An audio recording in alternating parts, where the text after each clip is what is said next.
to bring you some breaking news from Russia now. Well, from space really, but Russia's Luna-25 spacecraft has apparently crashed into the moon after it spun into an uncontrolled orbit now.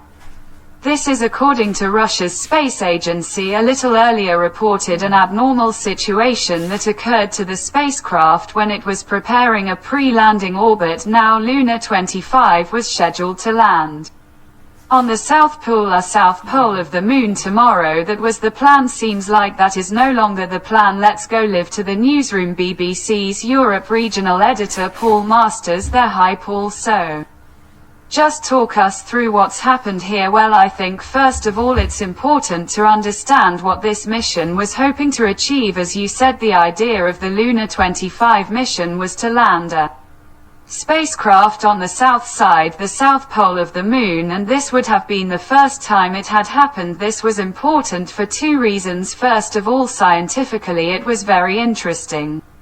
What the Russians were hoping to do is detect ice or water itself on the moon, which would be very important if there was ever to be a permanent moon base. However, this project was also all about prestige, and I think this is why this latest development is so important. Russia launched this space mission in the midst of sanctions and acknowledged it couldn't get some of the technical parts it would normally need for a space mission. They went ahead anyway, and at the time of the launch there were critics who said, well, they really thought it only had a 50-50 chance of success. Now if Russia successfully landed this spacecraft on the south pole of the moon, soon it would be able to say, look, you sanction us and still we're able to manage this extraordinary technical achievement.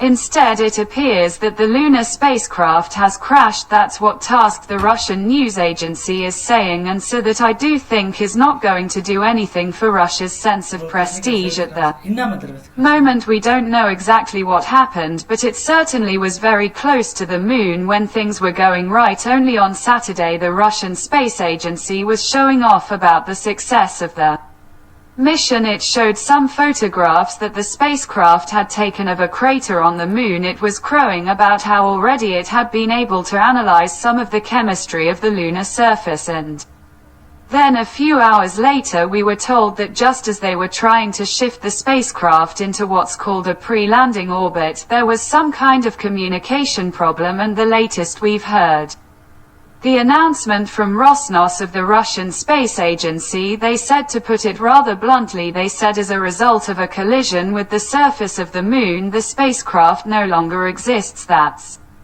pretty final and fundamental, I guess. But it's not the only country with a kind of rocket on its way to the moon's south pole. Is it full? This is the most extraordinary thing about this mission, and indeed the development we've just heard about. At the same time, India is trying to achieve exactly the same feat, landing a spacecraft for the first time on the south pole of the moon.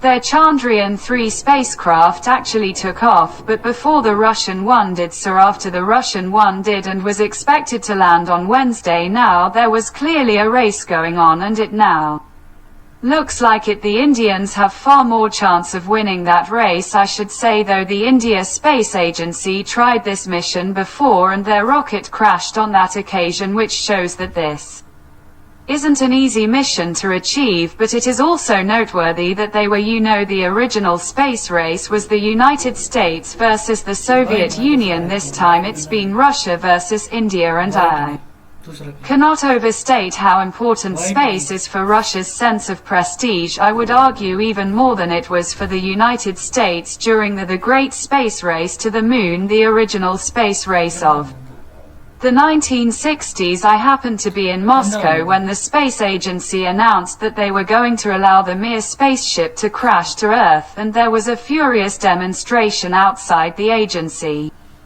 building in Moscow. I had a woman screaming in my ear, if we allow our space station to go down, it is the end of Russia. She was speaking, I think, for many in terms of Russia's sense of its abilities, its prestige, the fact that Russia set the first man into space, Yuri Gagarin, the fact that Russia, people may often don't realize this, actually had the first spacecraft to land on the moon in 1959, and unmanned spacecraft. They were desperately hoping to sort of re-bring back to life that early sense of Russian achievement in space, and so today's news, I think, is a major blow, no, not just for the Russian Space Agency, but for Russia itself, and indeed for President Vladimir Putin. Okay, Paul, thank you so much for that.